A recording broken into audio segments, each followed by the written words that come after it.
I want to introduce to you the moderator para sa ating susunod na part ng ating program. Let me introduce her. She holds a degree in Development Communication, major in journalism. She is also a co-creator and host of Family Quality Time, an online family program. Dear authentic influencers, let us welcome Miss G. Alcoriza. Magandang hapon, authentic influencers! AI! Ayan, magandang hapon. Ako po ang moderator nyo for this session, sharing the mission, collaborating with communities. Ayan. At para mapag-usapan na natin kung paano ba mag-collaborate and connect authentically sa ating mga communities, tawagin na natin ang ating mga makakasama this afternoon. We are so blessed to have them with us. Simulan na natin. Okay. Let me introduce the first panelist. He is the pillar coordinator of Live Pure Movement, a Catholic pro-life youth movement that promotes and defends the culture of life by leading young people to a life of purity and chastity. Let us welcome Brother Jam. A round of applause, please, for Brother Jam. Yes. Next up, we have from Youth Pinoy. Youth Pinoy has been equipping, empowered, inspired, and spiritually driven online missionaries through digital and creative trainings. And with us this afternoon, let us welcome Brother Mike Laksina. Magandang hapon, Brother Mike. Yan. And, syempre, kasama din nating hapon ito. Mapapa-hello tayong lahat. She is a travel content creator who creates contents to share the love and joy of Christ. The woman behind Hello Shane. Let's say hello to Shane Fonsean. Hello. Hello. Yan. At syempre, kasama rin natin ngayong hapon, he is a national and international motivational and inspirational speaker to schools, companies, and church communities. He is a musician, a writer, a radio and TV host, and a preacher of the feast. Let us welcome Brother Alvin Barcelona. Ayan, kompleto na ang ating mga panelists this afternoon. So this afternoon, pag-uusapan natin yung sharing the mission and collaborating with communities. So after all the things that we have learned about AI and evangelization, ito na, ko-connect na tayo sa community. At para simulan ang ating usapan, let's ask them itong first question natin. Ayan, I have here the questions. So can you give us a rundown po of your vlog or page or organization? And what is it all about? And can you share with us yung specific mission? Since we're talking about sharing the mission, ano yung mga specific mission that you do in your page, blog, or organization? So we can start with the ladies first. Hindi ako na-prepared. Hello, Yes. everyone! Hello! I'm Shane Fonsean. I'm a travel content creator. The reason why I create content is that I want to remind people that life is beautiful.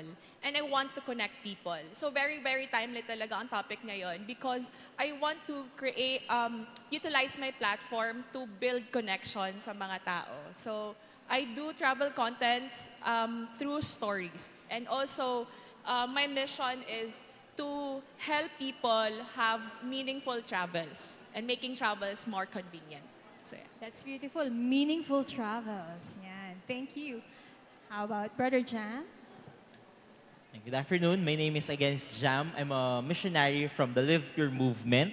And Live Pure is a movement for young people. We share the good news of chastity and true love to them. And what we actually do, we go to schools, parishes, and we give recollections and retreats or some mga talks about love and relationships. And actually, we are also present online because we believe that young people are there. So that's what we do. Wow, beautiful. How about you, Brother Mike? Magandang magandang hapon po sa lahat. Magandang hapon po. Magandang hapon po. Ako po si Mike ng Youth Pinoy. So kami po ay online missionaries of God, Youth Pinoy. Tapos meron po kaming dalawang initiatives currently. Ito po yung kakabanggit lang kanina, yung Catholic Social Media Summit. Nagaganapin ngayong December, so you're all invited. So yung host, sana pumayag. So waiting kami sa host. So this coming December po yon. And also yung Catholic Social Media Awards. Bakit kami merong ganitong mga initiative? Kasi to collaborate. Dahil ang mga influencers or ang mga communities kailangan ng ganitong klaseng gathering to collaborate the techniques, the tools, the ideas, and all of these things put together, we can evangelize more effectively through online. So isa nga sa vision ng Youth Pinoy is winning the world through the word. Capital W or pwedeng Through the word. Wow, that's beautiful. And syempre, let's hear from Brother Alvin. Thank you. Magandang araw po sa ating lahat. A blessed day to all. I'm Alvin from the Light of Jesus family, founded by Brother Bo Sanchez, also more known as The Feast, the name of our weekly gatherings. The Feast is a worldwide spiritual community whose mission is to make disciples who will make disciples. And our main target is the unchurched.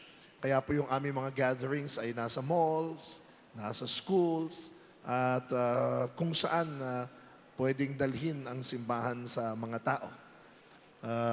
Ako din po personally ay daily vlogger din.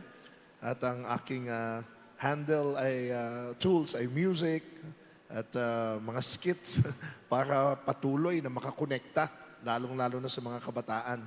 At salamat sa mga events na tulad nito. Pinapaalala sa atin ang oportunidad at responsibilidad natin na patuloy na kumonekta sa ating sa mga tao na marami ay nasa social media na ngayon. So, maraming salamat po. Napakagaganda at napaka-meaningful ng inyong mga ginagawa talaga, no? Okay, so since we're talking about mission, pag-usapan po natin, how did you come up with your specific niche? Yan. Or yung niche ninyo. And yung specific mission that you've mentioned, paano nyo nakita na there's a need for that? And also, how did you go about connecting and building authentic relationship with your followers? Yan. Building authentic relationship with followers. Who would like to start? Paano nyo nakita na there's a need for that mission and niche? Parang tumatawa na si Brother Mike. Sige, go. mauna na ako. Kasi po nakita ng Youth Pinoy na merong new media which is itong lahat tayo meron. Kanina shinare ni Father Nono yung mga data. So we need to evangelize these things kasi maraming information out there. Ano yung mga information na yun? Are those useful? Ito ba ay nakakapag-evangelize? And marami kami nakita na this is an opportunity for us to evangelize the new media. Kaya nagkaroon ng Youth Pinoy Online Missionaries of God. And then nagkaroon ng initiatives, ito na nga, yung binanggit ko kanina, yung CSMS, yung Catholic Social Media Summit and Awards. So doon namin nakita, may opportunity rito. It's a good opportunity for us to evangelize. Alright, so you've seen the opportunity. How about Brother Jam? Sa Live Pure naman. Alright, sa Live Pure, we started 2011 through the help of Bishop Sok. So, siya yung nagdala sa amin sa isang SK group sa Isabela that we were able to share the beauty of chastity to these young people. And after that, we started having engagements with schools and parishes. And eventually, because of the need of the truth about sexuality in our world, because we believe that the world right now is, sabi nga nila, hypersexualized na. Before, tabu pag-usapan yung sex. Before, taboo pag-usapan yung truth about pornography. But today, in social media, it's really out there. That's why we were able to see the need during that time that the truth about sexuality should be out there. And actually, inspiration from the theology of the body. So, nandun pa rin talaga yung wala namang ibang pinanggalingan. And we're able eventually, nagkaroon kami ng Facebook page. Tapos, in every engagement na nagkakaroon kami, we just post their videos there sa mga nakakausap namin. And we try to make our Facebook page available for these young people if they have these questions about chastity, about pornography, about true love. At we're able to connect to young people through our Facebook page sa pag-message lang, exchange of messages, ganyan and all. And eventually, yung mga contents namin, inspiration din yung mga questions ng mga kabataan. So, yung mga contents namin, even up until now, we draw inspiration from their questions, from their stories, at we're able to create content online through their real stories ng mga students and young people. Wonderful. Napaka-importante talaga that we have contents like that, especially these days, ano? Next, Miss Shane. Yan. For me, I didn't find my niche. My niche found me. Hoy! Oh. Ang arte. For those nandito sa audience who are considering or nag-start na nag-iisip na to be a content creator, makinig kayo. Wow. I have always wanted to be a Catholic vlogger. I was a full-time missionary of Couples for Christ. And before I resigned, sobrang klaro na talaga na pinakita ng Diyos sa akin that what's next for me after being a missionary is to be a content creator. So I thought na what's next for me is to be a Catholic vlogger. So I started with, yung mga thoughts, very, very Catholic, talk about Mass and everything.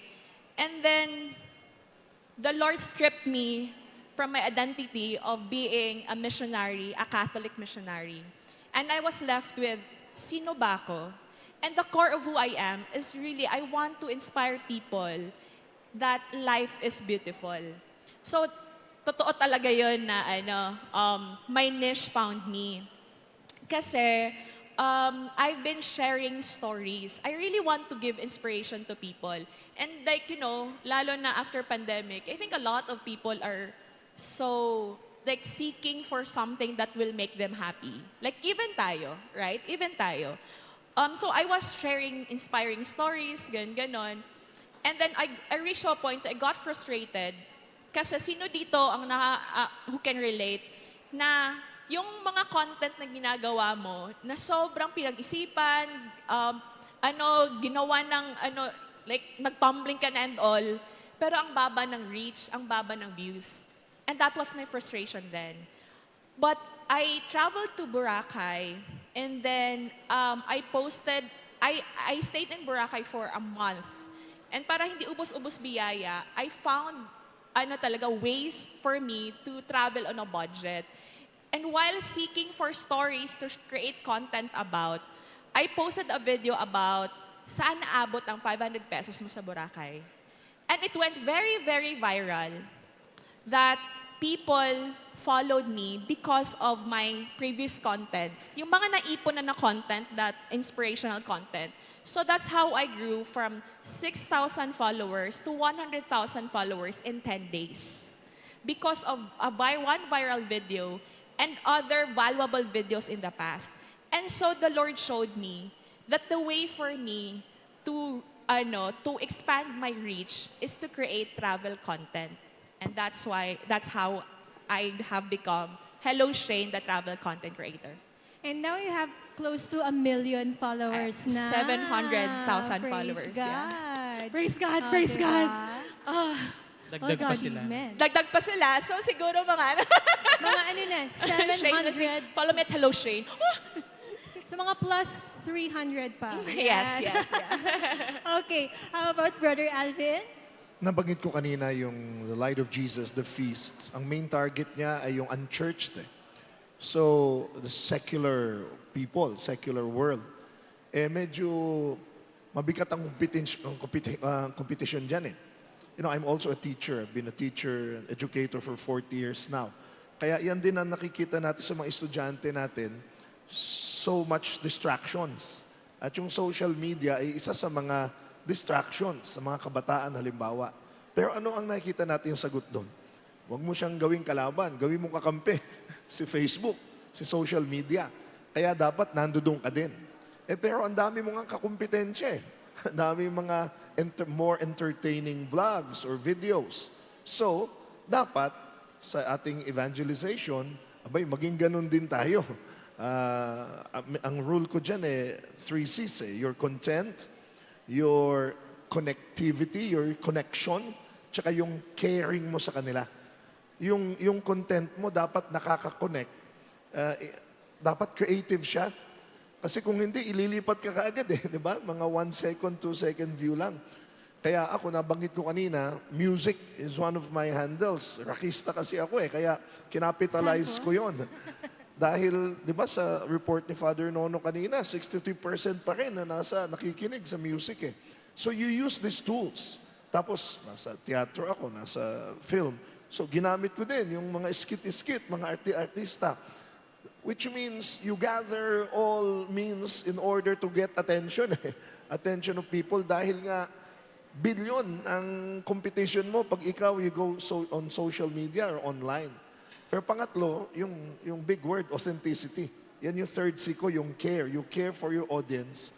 Maging totoo ka at makikinig ka sa kanila. Kasi totoo yung sabi ni Shane na pwedeng inisip mo na lahat, biglang hindi ganun ang naging reach. Nagugulat nga ako yung mga hindi ko minsan pinag-isipan na bagong gising lang ako, nakatsinelas ako. Baka yun ang nag-million views. So, binabasa mo yun Yun ang part ng caring for your audience. Saan sila mas nakikinig sa'yo? Saan sila mas kumukonekta sa'yo? Ayun, in order for you to give the message, you first have to enter their world. Meet them where they are. Ayan, sir. Wonderful. Meet them where they are. And 3 C's, content, connection, and care. Yan. Gaganda ng mga sagot ng ating mga panelists. Okay, next question. Ito, specific question po ito. By the way, later on, we can ask our audience you can ask questions po to our panelists. Yan. Pwede po kayong magtanong sa ating mga guests ngayong hapon.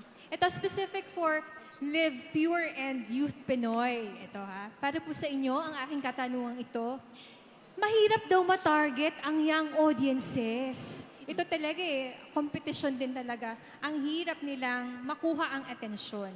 Especially if your content and advocacy may not sound so cool. Halimbawa, chastity, about being pure, ganyan. So how do you handle this concern? And how do you make chastity or content na para sa mga kabataan na paano natin sila ginagawang mas appealing para makuha natin yung kanilang atensyon and eventually maging followers natin. Yan. For Live Pure, tama yun kasi yung chastity is not parang cool talaga siya ngayon. Saka hindi talaga yun yung makikita mo in mainstream media.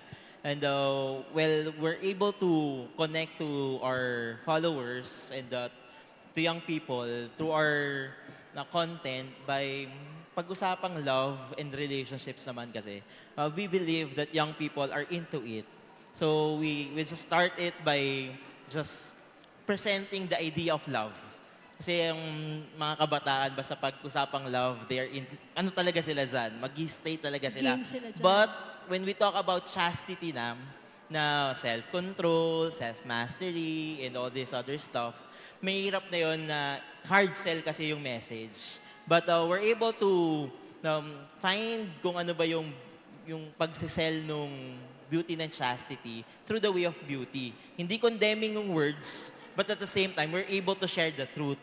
So, onting hugot, pagdating sa love and relationships, tapos pagdating sa truth na hard sell na, way of beauty. message of hope yung binibigay. Like for example, instead of saying na bawal makipag-sex, di ba? Hindi naman bawal agad eh. We're telling that the beauty of sex is this. So the language is so important. That's why we're able to capture our audience in social media. And of course, kanina nga nag-usap kami ni Brother Mike. Nasa baba kami. Sabi niya na nakita raw niya yung reels ng Live Pure. And we're investing with reels ngayon. At meron kaming reels na meron siyang sinasabi about chastity. Pero yung nasa video, nag-chat-shop ng nagluluto.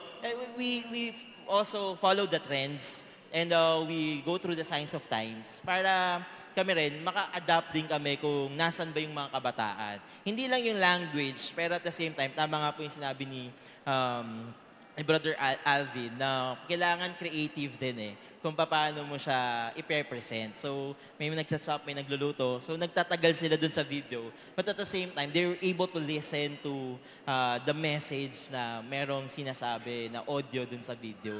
So, yeah, I believe that hope should be there, love should be there, at the same time, the truth should be there. So, yan po. Wow. Hope, love, and truth should be there. Ano? Amen. Brother Mike? Dagdag ko lang, yung message kasi ng chastity should and is relevant. Kailangan maging relevant pa rin yung message ng chastity sa atin. Siguro challenge yun for all of us, maybe someone who can hear this na ang chastity, kailangan ipalaganap yan, hindi lang sa diocese, down to the parishes, to the chapel, down to the pamayanan sa BECs, yung message ng chastity. Kaya nandito yung Live Pure to do that.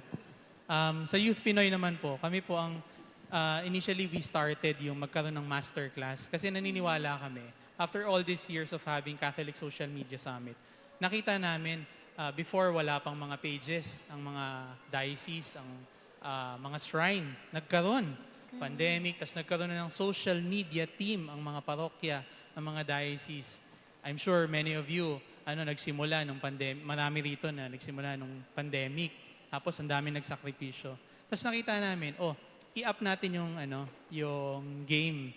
Magkaroon tayo ng masterclass. After having social media, may post ka about masses, tapos may nagko-comment. After that, anong meron? Anong next step? How can you use the data from social media? Maybe an AI tool can be used to this. Tapos, paano yung yun nga, listening to the crowd, listening to the comments, whatever, yung mga followers. Tas doon. So, may masterclass. So, meron kaming masterclass for recording, for live events. Meron kaming masterclass for marketing. Magkakaroon ng, baka in the future, magkaroon ng collaboration with Live Pure sa message and chastity. So, sa ganong pagkakataon. And ang Youth Pinoy, patuloy na magiging relevant din kasi nga, nandito na tayo sa age na ganito, na hindi na natin may iwasan na merong social media, social communication. And we have to really adapt. I'm sure nung panahon ng wala pang internet, marami ring natatakot kasi wala pang internet. Pero nung nandito na tayo, di ba, okay na. Nagkaroon ng social media, marami ulit natakot.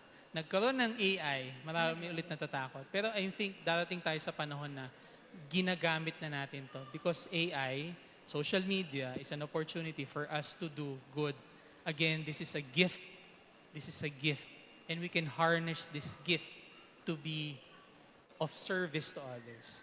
Yes, beautiful. It is a gift, ano? And you mentioned it's really important that we know how to read the numbers, the analytics, para mas maibigay natin yung kinakailangan at makasabay tayo dun sa trend.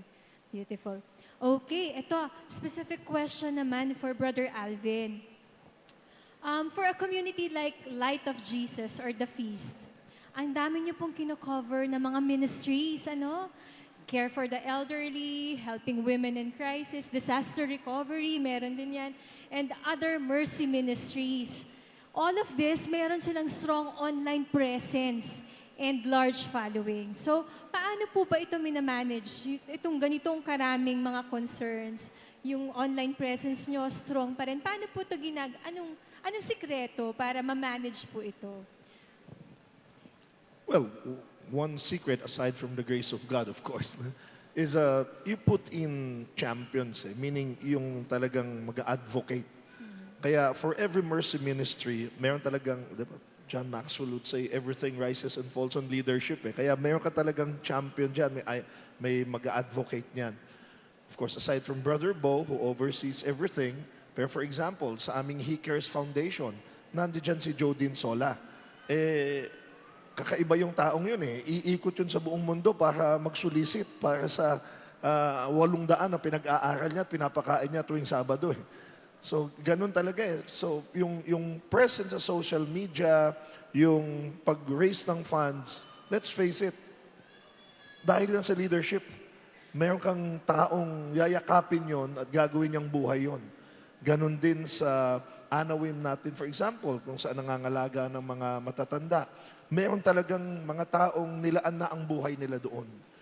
Kaya, ang sekreto, just find people and support those people who will make this their life mission. Amen. At salamat po dun sa mga tao talaga na niyakap, itong mga ministries na to in order to serve more people and more souls. Kasi after all, hindi lang naman to mga figures like number of followers, million, ganyan. These are souls. Ito ay mga kaluluwa, Ayan. Okay, by the way, pwede niyo pong isulat ng inyong mga katanungan. If you have questions to our panelists, you can write your questions at maaari niyo pong ibigay sa ating mga program assistants. Ayan, pwede pong ipaabot at babasahin po natin para maitanong natin sa ating mga panelists. Okay, next question naman for Shane. How do you make di ba yung content mo is about travel, ganyan. So, paano kaya, posible ba na maging Catholic pa rin? How do you Catholify your travel content? Posible po ba ito? That's actually when I shift from being a Catholic blogger to inspirational and now a travel content creator, that's actually a challenge for me. I mean, I will always go back to the core of who I am. And the core of who I am is that I am Shane, I am loved by God, and I am Catholic. That's really, that's the core of who I am. Say for example, and every time I create content, I will think of this, who I am. Say for example, please watch my videos. Shamelessly plugging. My recent video, I created a content, my laugh is very weird. Good afternoon, everybody. Nagising kayo. Yes. My recent videos, I created a content about kung totoo ba na may mangkukula, na Siquijor is an island of witches. So I went there, because most of my long forms are focused on storytelling. I shared stories about people, businesses, locations. So I want to tell a story about this. When I did my research, I shoot the content, I figured that there are things that might be conflicting with my faith. And so when I created that content, as in, I wrote the script for 3 weeks.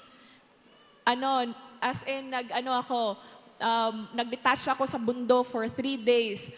Nag-confess sa first day, nag-mass every day, because I need God's grace. I think it will always boil down for me on who I am as a Catholic.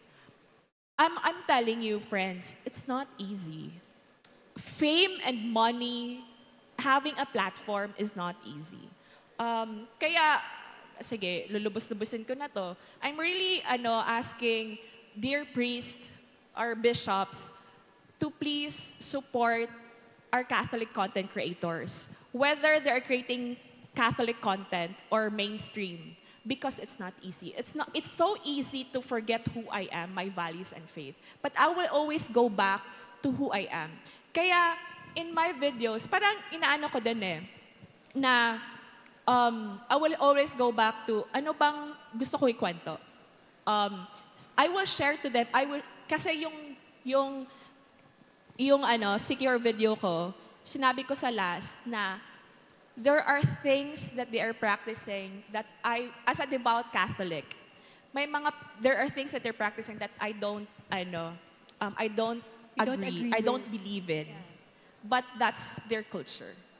So, and yun yung ko eh. Kasi it could be, you know. So, say for example, if I've given brand deals, pinapaklaro ko talaga na, may mga, it's not easy.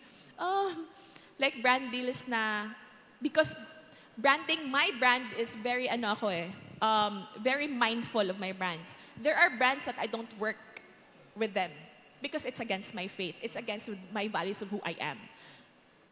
And it's not easy because I'm saying no to money. So, bigay ko na sa'yo. Ay, sorry. Yes, it's not always about, pwede bang I share about being Catholic even if my content is mainstream? Yes. If you will not forget who you are. You don't need to preach every time. Yep. You show them who you are. And that's what makes, for me, being authentic to my audience. Exactly. Gusto kong susugan yung sinabi niya, maganda Yeah. yun. Alam niyo, ang sekreto ng effective content, stories. Story sells. And I believe that the best storyteller is our Lord Jesus Christ. He preached via stories. And His stories are universal. Prodigal Son, Good Samaritan. And these are simple stories anyone could relate to. Kaya yun ang kailangan natin eh. Kailangan natin bigyan ng muka ang ating mensahe.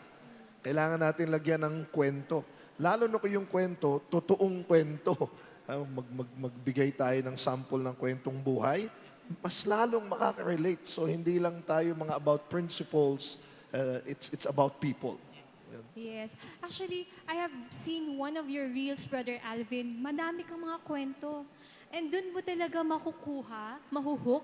I think even mga young children, because I have kids with me at home, nakikinig sila. And wow, ang bait naman nitong si ganitong bata na nakwento mo in one of your videos. So, story sells talaga. Story sells. Story captures. And I've seen also your video about Sikihor. I was kind of worried. Pinanood ko talaga siya. Sabi ko, nako, kailangan ba ng exorcist dito? O baka meron bang against Catholic faith dito? Kasi it's about, hindi sensitive. It's very sensitive, yeah. And Yeah. you have to be respectful then Yes, of their culture, of their yeah. culture. Yeah. And at the same time, it's part of who they are. Yeah. Ano ko lang ha, baka kasi open-ended to eh. Ang secure kasi, bottom line nito, kaya maraming nag-iisip the stigma na witchcraft, we are witches because of their traditional healers. Manggagamot. Manggagamot, yeah. So, yun. The storytelling of doon ako natakot. Doon ako natakot kasi I don't want to offend the culture, but at the same time, I don't want to water down my faith. Exactly. Pero it's good that, like for example, me, na I do not have any idea about Sikihor and these witches at mga healers and manggagamot. It enlightened me na, kaya pala. It gives you answer na, kaya pala. And then you get to understand and appreciate. I think that's the best word. Appreciate the culture, the local culture, na ang rich pala. Tapos hindi mo sila makuhang i-judge dahil may magandang example, may magandang explanation why they are being tagged as that, na napaka-unfair naman pala, So yun, may lessons. Definitely may lessons, may takeaway. Okay. Nako, panoorin niyo po. Magaganda po ang mga video sa mga ito Thank at mga you. post nila. Ipinlog na. Okay, meron po ba tayong questions from the audience? Ibigay niyo lang po sa amin dito at itatanong po natin yan. Babasahin ko po para sa inyo ang inyong mga katanungan. So habang wala pa, ako muna ulit ang magtatanong. Since this is about AI, authentic influencers, and syempre, pinag-uusapan pa rin natin kahapon ang gaganda, and even this morning, ang gaganda ng mga naging discussions about artificial intelligence. So ano yung mga AI tools na ginagamit ninyo? Meron ba kayong mga AI tools that you use to enhance your ability to understand the needs and interests of your community? Kasi at the end of the day, kailangan pa rin natin talaga silang maintindihan at maunawaan so we would know what to serve, we will know what to give them. We will know what kind of content to give them. So, meron ba kayong mga tinagong AI tools dyan na maaari yung i-share with us as we create our contents also? Na pwedeng magpadali ng mga ginagawa and at the same time, syempre, hindi naman masasacrifice yung quality and yung message that we want to, ibigay sa mga tao. AI tools. Anyone? Or how do you create your content? Ako, I use ChatGPT for, not for writing. I don't know if anyone would or disagree with me because ChatGPT is a bad writer but a good critic. So, yun. Tapos, grammar check, oo. Yun, napapadali ang buhay eh. Let's face it. Parang, yun nga, some graphic artist, galit sa Canva, pero napapadali ang, ba't napapahirapan buhay natin if it's, there's a tool that would make life easier, right? Also, titles. Titles would also work, parang suggestions. Prompt din, malaking bagay if you know how to prompt. So yeah, titles of videos. Yeah, I'd dagdag like ko to lang share. yung prompting kasi ang daming AI. I'm sure yesterday, last night, maraming tinuro sa inyo si Sir Dominic Ligot. Pero yung promptings, yun yung kailangan nating matutunan. Yung Youth Pinoy, magkakaroon ng masterclass about promptings. So, pinomote ko lang ulit. Pero yun, you can enroll to that. So how to prompt correctly sa ating mga AI. So ChatGPT or Midjourney, Perplexity, ang dami niyan. Yeah. They are Promptings. They are actually our ally, napapadali naman talaga, in fairness, ang mga gawain at napapaganda rin. Yes. Meron pa po kayong gustong idagdag, Brother Jam? Or, Meron lang Brother ako Alvin? palaging warning lang yeah. sa ganyang teknolohiya. Ako, for example, nasa school kasi ako, di ba? Nung lumabas yung ChatGPT, ang una kong ginawa, pinakita ko agad sa mga teachers hanggang sa estudyante. At hindi namin pinagbawal. Sinabi namin, this is a good tool. Pagbabawal mo yan, lalo silang maku-curious yan, lalo nilang gagamitin yan. But of course, we know na pwede lang ipasa na yung mga assignments using just ChatGPT. Mga teachers gagawa ng lesson plan using ChatGPT. I said, that's okay. As long as lalagyan mo pa rin ng sarili mong input. Kasi pag pinabahala mo na sa kanilang lahat yan, dyan ako iffy, what you don't use, you lose. Kaya pag ako, for example, I'm a songwriter. Nagulat ako yung ChatGPT, pwede nang gumawa ng kanta. I'm also a book author. Pwede nang magsulat yun eh. Kinakabahan naman ako balang araw na baka mabura na yung mga authors, mabura na yung mga songwriters, dahil iasa na lang dito. So, gusto ko palagi yung balance. Kaibigan natin itong teknolohiya, pero nawa, wag burahin balang araw. Of course, that's a scare, but it has some valid the reasons also pinanggagalingan. Diba, nung nag-industrial revolution no 1700s, 1800s, kala natin mapapalitan ng tao ng mga makina. Tapos yan ay pinalawag ng mga science fiction that machines or computers will rule the world. But for some reasons, meron siyang katotohanan doon na kapag hinayaan naman nating ang AI, ang asahan na nating lahat, baka nga maging complacent tayo at hindi na natin gamitin yung pwede pa nating ilabas sa sarili nating kayod. So, it should be a combination of both. Ando doon pa rin yung effort natin. Yes, human effort pa din. And balance pa rin is really the key. I think you would like to share something. I share a same sentiment with Brother Alvin. Kasi, kami sa Live Pure, we're open in using AI applications and kung ano mang mag-rise pa. but to be a tool for us to, yung mga tedious works, mababawasan talaga siya. Pero yung, hindi pwede kasing maging substitute ng, parang, ng isang tao yung AI. Na I guess that's the line that we need to protect. Well, especially sa Live Pure kasi usapang puso, ganyan, yung emotions kasi sometimes yung nawawala. Na if it's done by a real person, the emotion will be nakikita talaga, magra-radiate talaga yung emotion na at the same time, but we're using like grammar checker, mga ganyan. Kasi it's really a tool na nakakatulong para mapabilis yung pag-create ng content. But at the same time, yeah, kasi kung dumating sa point na maging parang substitute siya or alternative siya sa pwedeng gawin ng isang tao, baka doon tayo magkaroon ng problem. But of course, di ba, wala pa naman tayo doon. But it's a gift that we can use to lessen yung mga mas mahihirap na trabaho in terms of content creation. Especially kami, as a missionary, kaming yung nag-handle ng social media accounts namin, ano rin naman missionary din. So we double work Hindi naman everyday na nakatutok lang kami sa social media. We also do our mission work. So pagka punong-puno yung schedule, wala kaming oras para mag-edit, para mag-isip ng content, na it's actually helpful for us. Ang isang actually tool na ginagamit din namin for our sa mga content namin, yung Magisterium AI, at helpful siya for research.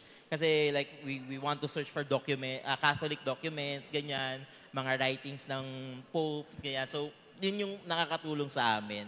But we just use it for research. But for really content creation, kailangan pa rin ng human touch. Especially, I think, with the message that we bring. For them to know na ano siya, pang totoong tao at kasama pa rin yung discernment and help of the Holy Spirit for us in creating that content.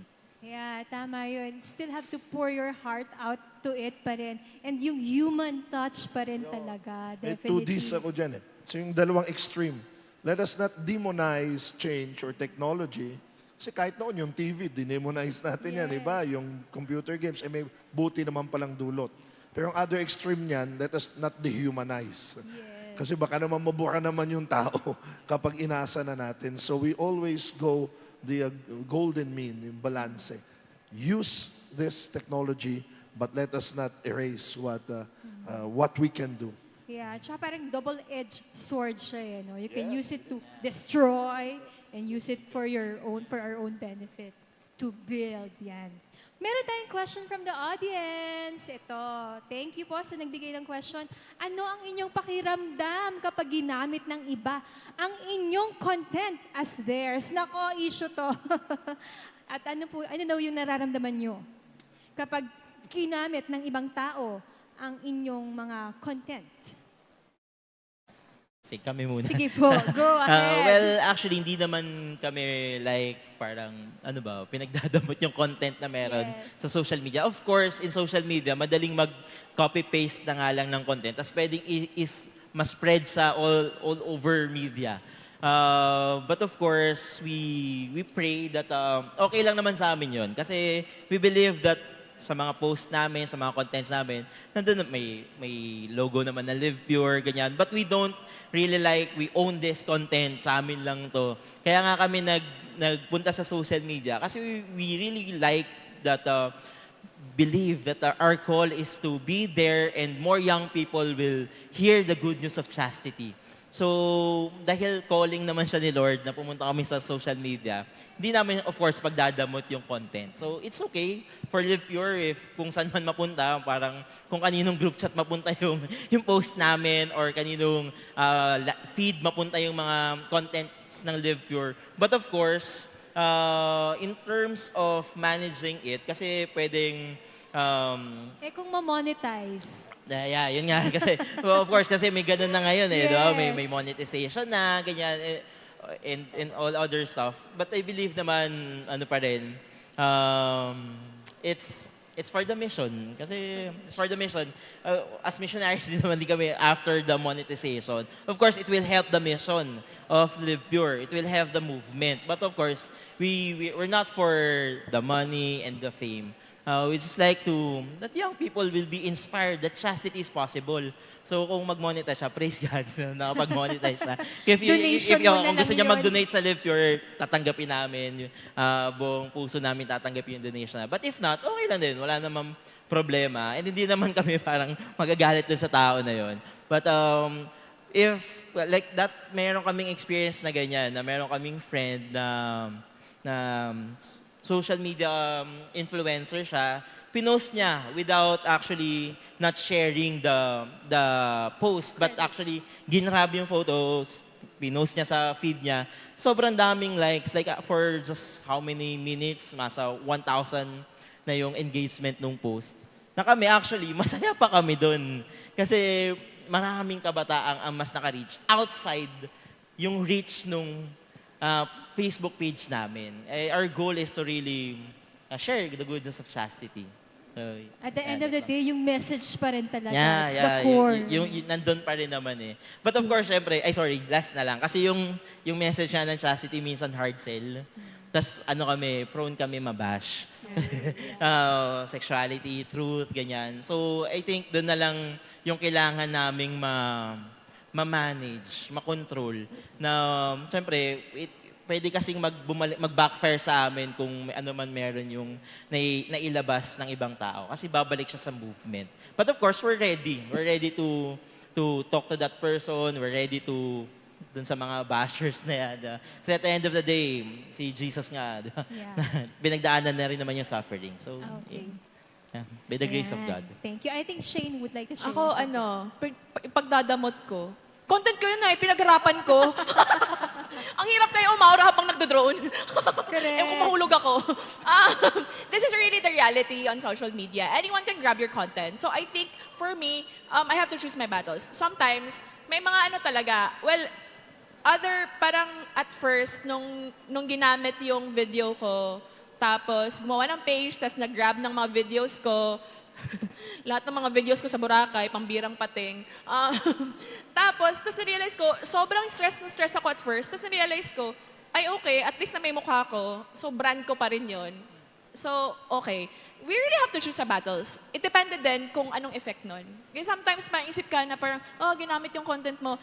Pero there are also content grabbing that it will hurt you. So, Yeah. say for example, someone made a page, Hello Shane page, tapos pinost yung mga recent photos and videos ko doon, and then nagpost kasi I organize travel with me Tapos nakalagay doon, Gcash ng person na yon.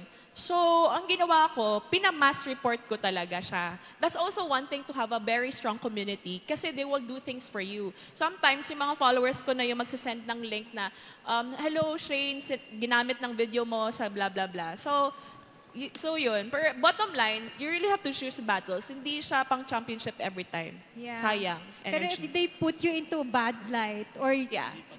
taken out of context or kinote ka Yeah, tapos yeah. not so good, Not so we naman. have to do something din about Yeah, it. yeah, yeah. And it's good that there are communities with us and followers who do mass reporting for us. Yeah. Yeah.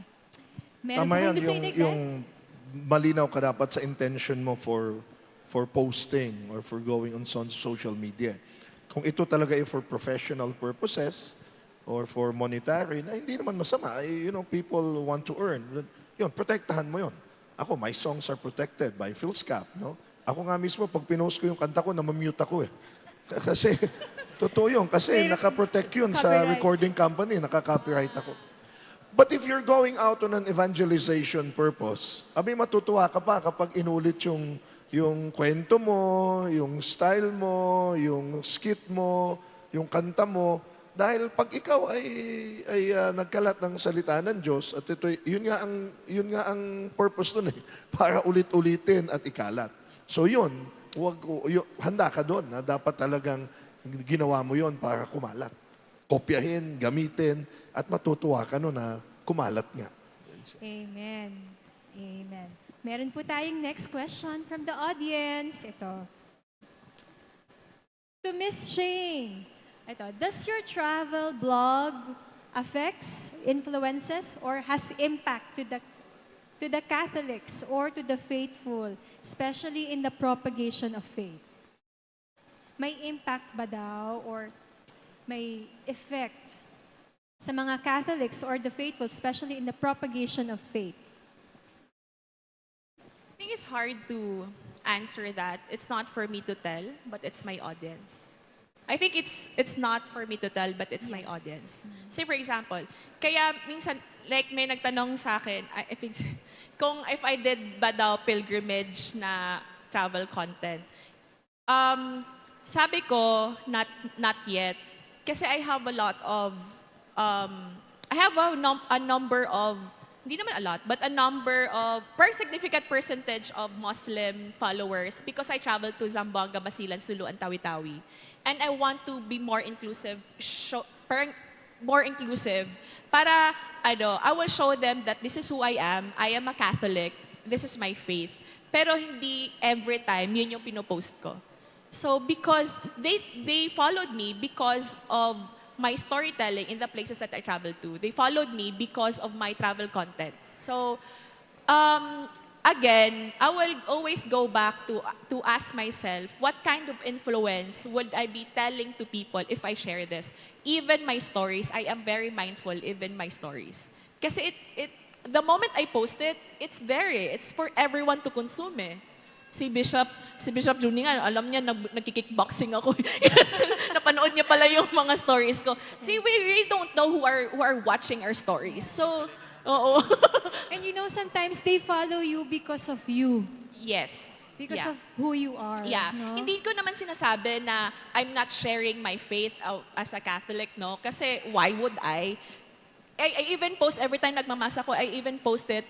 Pero I will always remind myself na I'm a travel content creator and I'm here to inspire everyone, not just Catholics. Yeah. So I just show them na eto ako as a Catholic. So, yun. And I appreciate your random kwento. Sometimes, I think it's in Bohol.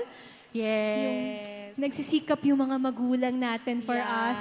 And Shane there mentioned about nakikinood sila ng TV sa kapitbahay, napagsarhan ng bintana. You know, few minutes or few hours, it went viral, ano? It went very, very viral. Yeah. Eto siguro. Maraming naka-resonate. Oo. Naka-relate. Ang content na yon, nag-travel solo ako sa Bohol, tas may naisip random thoughts lang, solo travel ako, wala akong makausap, sa daldal kong to. So I set up obviously, nag-set up ako ng tripod, tas nagkwento lang ako. Ang kwento ko kasi, paano mo nalaman na hindi kayo mayaman, hindi din kayo mahirap, pero naghihirap pala yung parents mo. So nagkwento lang ko as if I'm talking to a friend. And friends, it went very, very viral for something na hindi ko pinag-isipan, hindi ko Correct. pinagandaan. Nagkwento lang ako sa dadal kong to. So, It was real. It was authentic. So, because people are seeking for authenticity. So, ngayon, huwag kayong masyadong, don't overcomplicate things. The more authentic it is, the closer you will be to your audience. Mas na-appreciate nila ngayon. The faster would reach your audience, TikTok and Facebook Reels. Kasi mas gusto na yung authentic eh. Kumakain ka lang, ganon. So, yun eh. Huwag ka na yung mag-overthink. The best time for you to create content was yesterday. The second right time for you to create content is now. So, huwag na kayong mag-overthink. Kumain lang kayo, ganon. Just magkwento lang. Yes, Brother Alvin. I think it all boils down again to intentionality. Kaya yung tanong kasi, how do you connect it to evangelization? There are really many of us who are called to directly evangelize, no? But there are those of us who by their lives, na kahit di mo dinediretsyong sabihin, ay, halimbawa, bumalik na naman ngayon dahil Olympics, yung kwento ni Derek Redmond, na nadapa siya, natalo siya, tumayo siya, tinuloy niya, tinulungan siya ng tatay niya. Wala namang nag-cross doon, walang nagpuri. Pero kitang-kita mo Diyos doon. Kitang-kita mo ang pag-ibig, kita mo ang pagmamahal. So again, we honor and we challenge and we invite everyone to be direct in evangelizing the faith. But there are also those who show the glory of God by being true to their lives by being honest policemen doing their job, or a cook serving the people. And then through that, as Psalms 91, I think one would say, the heavens let it declare the glory of God, or by your lives, you declare the glory of God. Yeah. Para sa akin, it will always go back to calling. Whatever God is calling you to do. Ang pinaghawakan ko kasi ngayon as a travel content creator is this: be who you're meant to be and you will set the world on fire. Every day I wake up, I always remind myself of this: be who you're meant to be and you will set the world on fire. Madaldal ako, no, sorry. But I will share this. Dati kasi very mindful ako kasi I don't want to shoo my audience away.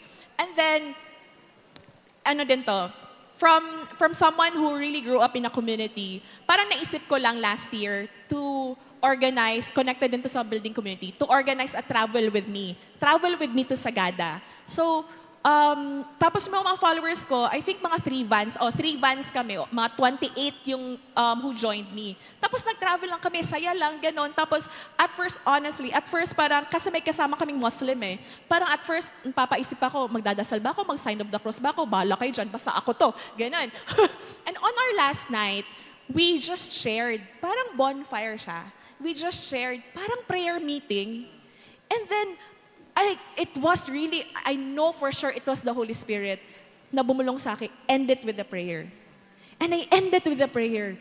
And parang na-pray over namin yun lahat. Para talagang baptism of fire. And someone who saw that video, nasabi nila na, grabe no, para ka nagpa-youth camp.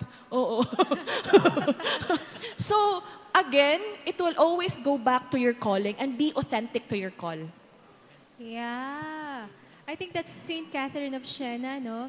Be who you want to be, Be who you're meant to be and you'll set the who world on you're meant to be, and you will set the world on fire. Yeah, napakaganda nun. I think, Brother Mike, you have something to share? I agree for all the things na share kanina. Kasi, pero gusto ko lang di ba, be authentic. I work in a university, tapos ang trabaho ko po ay sa Data Protection Office. So, warning lang, kasi nga, yes, authentic. Pero there are some of the things that you should not share. Specifically, your personal information.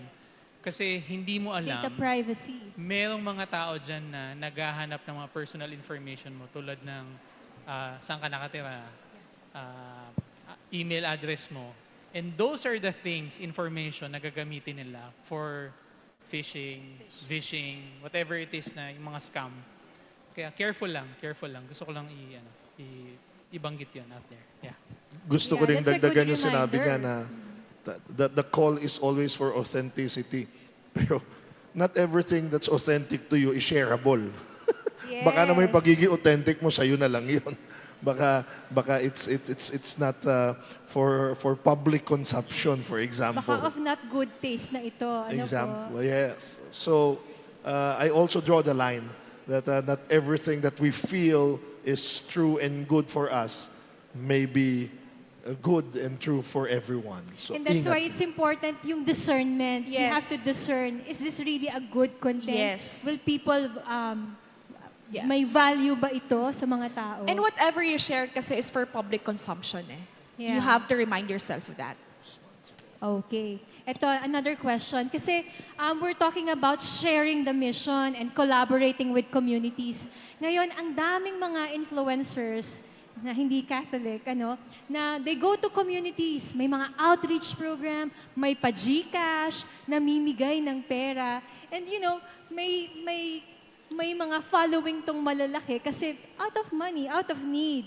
So, ano po yung thoughts niyo regarding this? Especially when we say na, ito, ni-note ko yun. True compassion seeks no spotlight.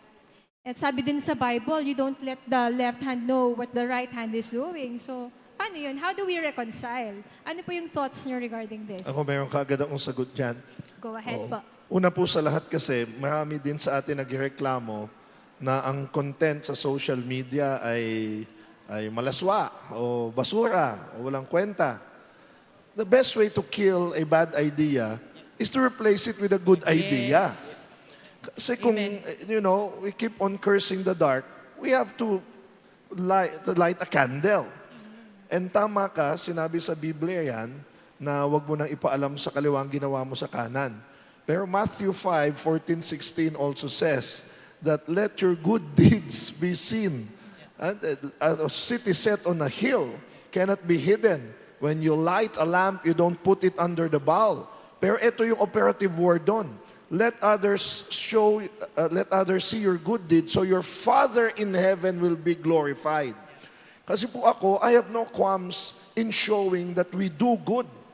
Mas mabuti ang yun ang makita natin kaysa yung pinopost, mga nag-aaway, kaysa yung mga nagpo-post, mga iskandalo. Kaya mag-post tayo ng mabuti.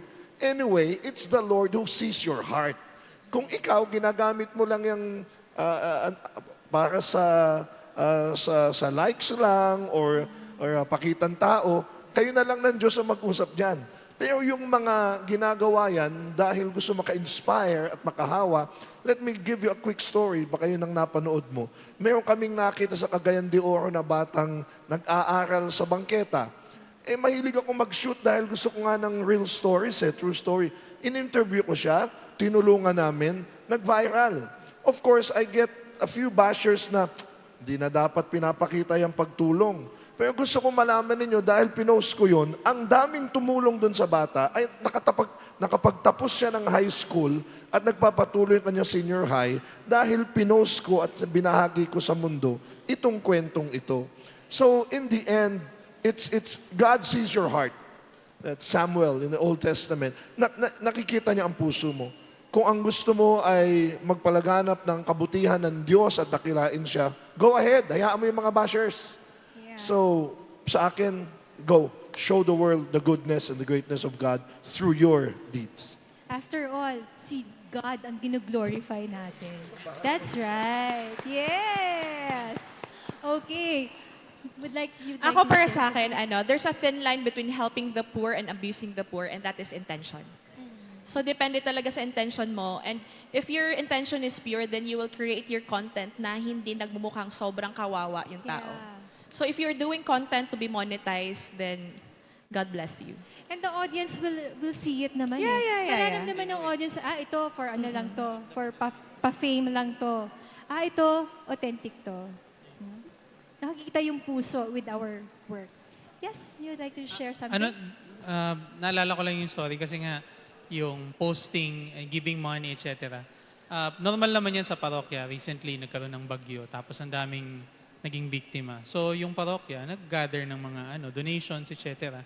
So, syempre, kailangan nilang i-post yun. Kasi yung mga donors, kailangan nila makita na ginamit yung Yes. yung resources for the glory of God, di ba? Yun naman yung goal natin. So, minsan kailangan din, again, going back yung intention, binanggit na nila kanina. Intention. It's a way of reporting then to people na this is where your taxes go. Tsaka Taxes ba ito? dapat nakakahawa siya eh. Kasi kung yung maling bagay nakakahawa, dapat manghawa tayo ng kabutihan. Ako lang, nung bumagyo, makita mo, may mga nasa labas, di ba? Mga artista pa nga pinopost sila na tumulong sa aso, namigay. Di parang ikaw na-inspire ka, ako din. Gagawin ko din yun. So, let's infect the world with goodness. Rather Maging than infectious yes. with goodness. Okay. Actually, yun yan. Mahirap naman din kasing i-judge di ba? Yung act na ginawa, yung act of goodness. So, at the same time, we have to still see them through the lens of God. That their action ay si Lord ang bahala kung anong mangyayari doon. Ako meron akong friend rin na gano'n na motovlogger siya. So, ang ginagawa, nagbibigay ng mga helmets, mga ganyan, sa mga tao. But at the end of the day, hindi ko naman siya pwedeng i-judge na ito, pakitang tao lang to. Alam ko naman talaga yung tunay niyang buhay. Kasi magkaibigan kami. Alam ko naman talaga, kasama ko siya before sa isang Catholic community, tapos nag-inactive na siya, na hindi na ata siya nagsisimba ngayon. Ako, hindi ko naman siya pwedeng sabihin na, grabe, nasusunog na yung, pakitang tao ka lang dito, ganyan. Pero at the end of the day, I have to still see the goodness of that person, acknowledge that goodness, at dahil kaibigan ko naman siya personally, I still invite him, o baka pwede ka, you can join us here in Live Pure, how can you help us? And eventually, papunta dun sa evangelization pa rin. Like for example, meron siyang anak, may alam akong mga formation for kids, pwede mong invite yung anak mo.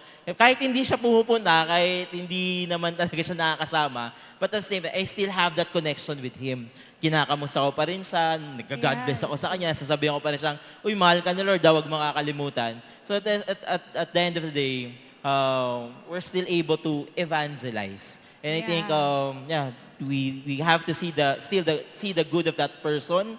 And at the end of the day, kung meron talagang connection, nandun pa rin yung goal natin is to evangelize them, and eventually they can evangelize more people na mapabalik pa ulit sa simbahan.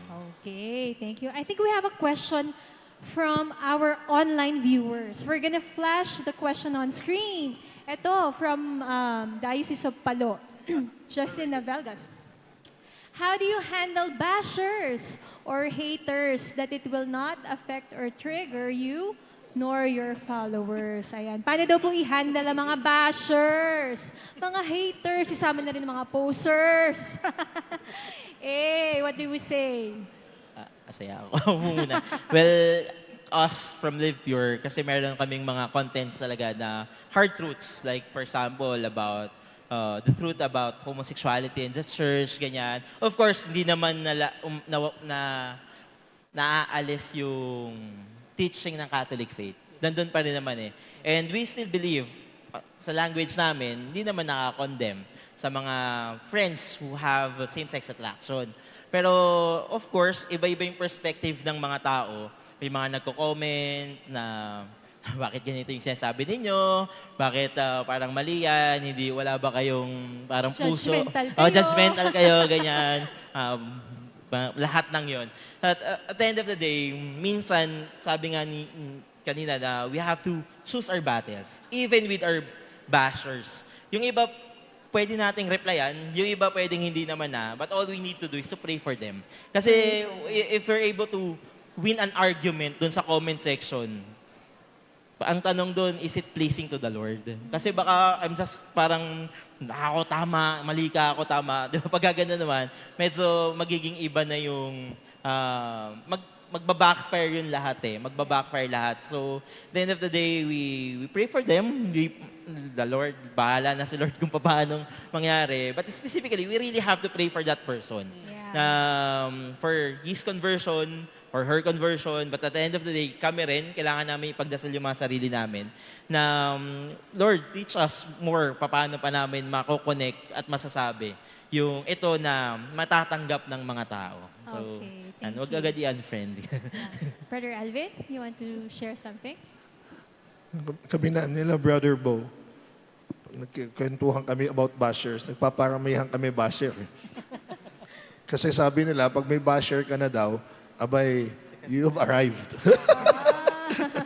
Katunayan, isa sa mga pinakamarami kong views, multi-million views, ay yung may mga basher ako na tuloy sila nagsasagutan.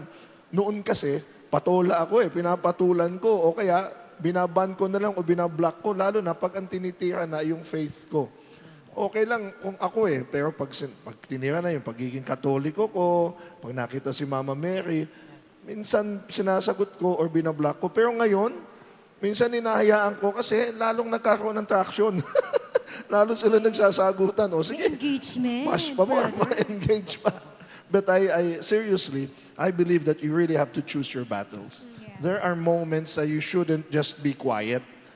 Yan din ang isa sa ating mga Katoliko di ba?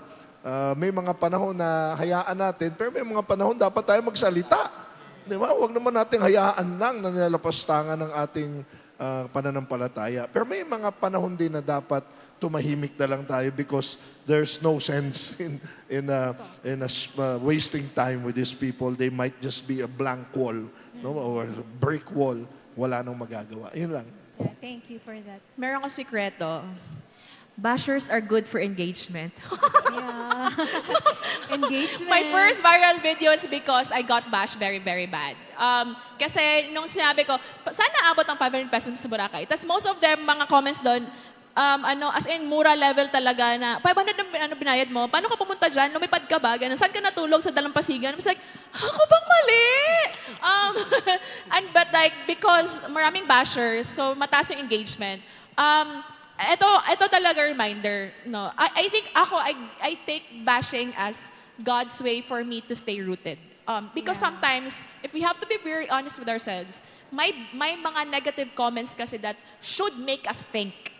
May isa akong video na, as in, sobrang daming bash, tas dinown ko kasi, oo nga, ang arte ko pa talaga. Kasi nakaka-irita ang arte level. Kasi most kasi mga bashings ko ay like mga very personal. Because I am like, position myself as a travel content creator, sometimes an influencer. Tapos minsan may mga ang arte naman ito magsalita. Ganon. Tapos minsan when I'm good, pinapatulan ko, sabi ko, hello po, opo, arte ko talaga, ganito talaga ako eh. Minsan ang arte na ko sarili ko, sana masarap ulam mo, God bless. Ganon. But if you're not okay, then huwag kang magbasa. Yeah. The Malungkot lang yung talaga, childhood.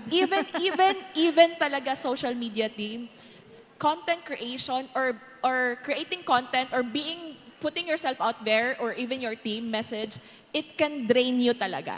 So you have to protect your mental wellness then.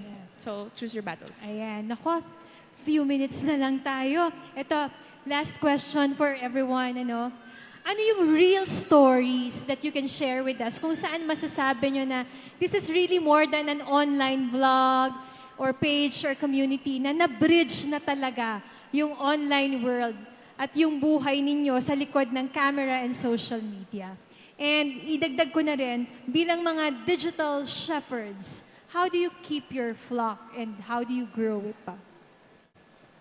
Para final words na rin. Yes, Brother Mike, go Ako ahead. muna. Siguro unahin ko sagutin yung how do you keep your flock. Your flock. They need more formation. Yun yung flock natin. Kailangan ng formation. So we offer things. We offer masterclass. We offer relevant stories. We offer these things. So kailangan ng formation. Magugulat kayo, maraming hindi nakakaalam na kailangan pala to sa misa, etc. etc. Yung iba, kanina nagkukwentuhan kami, yung iba, panatag na sila na maambunan sila ng holy water kahit na hindi sila nagkomunyon. Magugulat kayo, tayo, alam natin, yun yung di ba, yung misa, komunyon. Pero yung iba, okay na sa kanila na maambunan lang ng holy water. So makakagulat, pero yun, they need formation, catechism, kailangan nila yun. So, yun yung ino-offer natin. Tapos sa Youth Pinoy, dahil medyo technical yung pinag-uusapan yung social media technicalities. Kailangan i-upgrade yung nalalaman ng bawat social communicators, social media managers, marketing. Nagkaroon na nga ng trabaho dyan eh. Diba? Nagkaroon na dyan because of these things, social media. So, ina-upgrade natin yun. And there are many Catholics na ganito yung trabaho. At kung ikaw yon, you can contact us sa Youth Pinoy. We can do some things about your skills, yung mastery class. So, pwede nating gawin yun. So, yun yung ino-offer. Formation, upgrading, upskilling. Doon sa real story. Isang, hindi ko malimutan yung mental health. Ang daming nagbabago na storya ng buhay because nakikita nila yung kabutihan ng Diyos doon sa social media. Halimbawa, ngayon, tingnan natin, time check, 3:57. Tapos sasabihin ng time check, 3:57, let me remind you, mahal ka ng Diyos. Those are the things na hindi madalas marinig ng ibang tao, nang hindi madalas sa simbahan. Pero tayo, lagi natin naririnig yan in many forms. Pero itong mga simpleng bagay na to, nakakasagip ng buhay ng isang individual, knowing na mahal siya ng Panginoon. Alright, thank you so much, Brother Mike. How about Brother Alvin? Sa akin ulit yung intention mo of doing this. Again, I don't mind if it's for a show or to earn money. People are called to do that on social media, fine. But for some of us, hindi na it goes beyond just a show or a business or an earning venture. It's now part of your mission. In fact, yung mga on social media, hindi naman talaga marami sa kanila, hindi naman kumikita. But they continue doing it because it's already part of their lives, their calling, and it's an extension of their life's purpose. Kami lang, nila brother mo, isip kami ng isip, halimbawa, araw-araw, ano yung prayer natin, ano yung content natin. Tapos matatanong namin, why are we doing this? Mas maganda nga yung wala na di ba? Meron naman kaming mga... But at the end of the day, it's a response. And the platform is there. Sayang sayang na nandiyan dyan yung free platform, the opportunity to reach more people na baka hindi makapunta yan sa feast, hindi makasimba, and baka dyan lang makadinig ng hope and inspiration. So, kahit nga, yung na numbers game, mahalaga yon, pero sooner or later, hindi na eh. Hindi na dahil sa paramihan ito na numbers eh. May isa ka lang na na-touch doon at dahil doon, mas umigi ang buhay niya, hindi na nagtuloy yung magpatiwakal o naayos ang buhay pamilya niya. Solve na ako nun eh. So the reason why we do it is it's now part of your calling, and hooray for social media. It gives you that opportunity and that platform to do it. Alright. Ako recent lang talaga to. Ang bottom line ko talaga dito are, people are seeking for real life connection. Kaya, let us use our social media platforms, but bring them to real life. Meet them in person. Meet them where they are through social media, but meet them in person. Ito kasi, pang-apat ko na to na travel with me to the places that I have visited. Ang core ko kasi talaga, I want to bring people, gusto ko ma-experience nila yung experience ko. Last June lang, end of June, I traveled with my followers to Siquijor. And tapos para kaming, at the end of the tour, para kaming naging barkada. Tapos last Saturday lang, I had a workshop, a content creation workshop. They dropped everything for me. We met. Tapos in our conversation, kwentuhan lang, ganun. In one of our conversations, may nagsabi na, sana for life na to. And these were strangers. They met for the first time in Siquijor.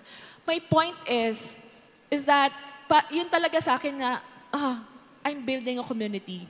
And alam niyo kung anong pattern nun building ko mag-community? Because I grew up in a community eh. Same pattern lang yun on how I bring people together. Same pattern lang yun. We have the tools. We just have to do it. Put yourself out there, use the platform to meet them where they are, but bring them to real life connection. That's how we will meet people. Alright. How about you, Brother Sa amin din, James? for Live Pure naman, kasi we're not a membership community. So, na talaga, we come and go. So, punta kami sa isang school. After the engagement, may message, magtatanong about love. Minsan yung mga tanong nila, kuya, kaka-break lang, or Live Pure, kaka-break lang namin ng girlfriend ko, anong gagawin ko, paano mag-move on. Some actually, sad stories were, na encounter namin, may mga students who were abused by sexually, ganyan, na masakit at malungkot. And at the end of the day, dahil hindi naman kami covenanted community, but we can connect through them, through that messenger, ganyan. And we believe about consistency. That, dahil one time, big time lang yung punta namin doon, and chastity is not an overnight thing. So that's why we really need our social media pages there to remind them of the beauty of chastity, of God's love for them. Maraming mga stories na na-encounter kami in our social media page na masakit, and it grounds us to the reality of our mission. Na mas lalo kami nagkakaroon ng burden for the lost. That through the help of the Holy Spirit, we'll be able to go to more young people at ma-share itong chastity, yung good news ng chastity sa kanila. Through Jesus, of course. Dagdag ko lang kasi naalala ko si John Paul II, sabi niya, chastity is a difficult and long-term matter. Tapos sabi niya, chastity is the surest way to heaven. Yeah. Oh, ganda, di ba? Sure way to heaven. And at the end of the day, that's the goal, the ultimate goal. Ang lahat mapalangit tayo. Kasi sayang naman yung lahat ng efforts natin, lahat ng content ng ito, kung hindi naman pala tayo mapapapunta sa langit. Diba? That's the ultimate goal. Okay? So I wish we could have more time. Sobrang sarap po ng usapan natin. And you really inspired us to be our authentic selves, to be authentic influencers for the Lord, at magawa ang mga bagay-bagay na ito, mga contents na ito, para sa ikadadakila ng Diyos. So maraming salamat po sa inyo, Brother Alvin Barcelona, Miss Shane Fungshon, Brother Mike, and Brother Jam from Live Pure. So pwede po ba nating palakpakan ang ating panelists this afternoon? Ayan. At nawa po, kasama ninyong lahat, mga social communicators, mga Catholic, authentic influencers, nawa po talaga ay maibigay natin ang best content na deserve ni God. At sa bandang huli, ang makreate po nating community talaga ay yung something that will glorify our Creator. The ultimate authentic influencer there is si Lord. Amen? Amen! Alright. Okay, maraming salamat po. Palakpakan po ulit natin ang ating mga panelists. And of course, pasalamatan din po natin ang ating moderator, walang iba kundi si Mrs. G. Alcoriza. And now, let us call on stage Bishop Juni and Father Ilde to hand a token and a certificate of appreciation. Certificate of appreciation is presented to, has made an indelible mark as distinguished panelist during the National Catholic Social Communication Convention entitled Authentic Influencers for an Empowered Church on August 5 to 8, 2024 at Lipa City, Batangas. We extend our sincere gratitude for his insightful and impactful presentation, which captivated the audience and enriched the knowledge of all the attendees. Signed by His Most Reverend Marcelito Antonio Maralit, DD. Certificate of appreciation is presented to Miss Shane Funcion, to Mrs. G. Alcoriza,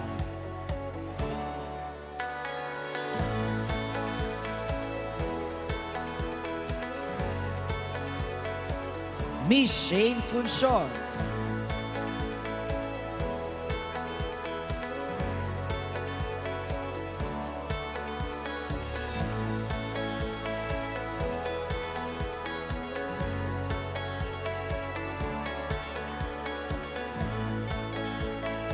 Brother Alvin Barcelona,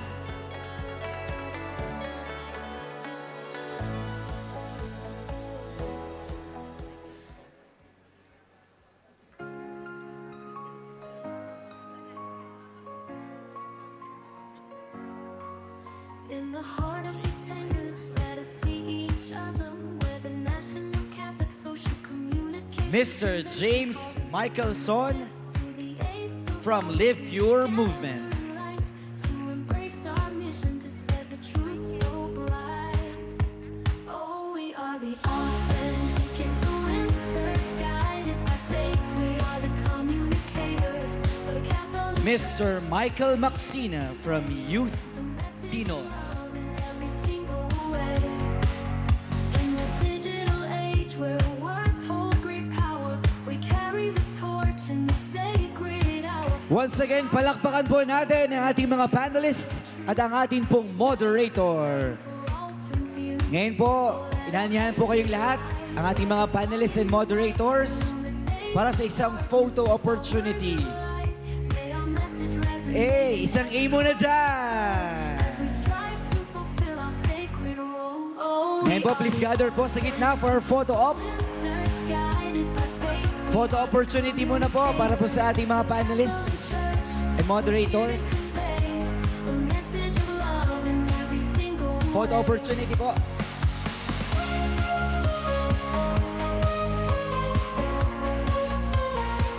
Let our voices like a song in the night, illuminate the darkness with our words of light.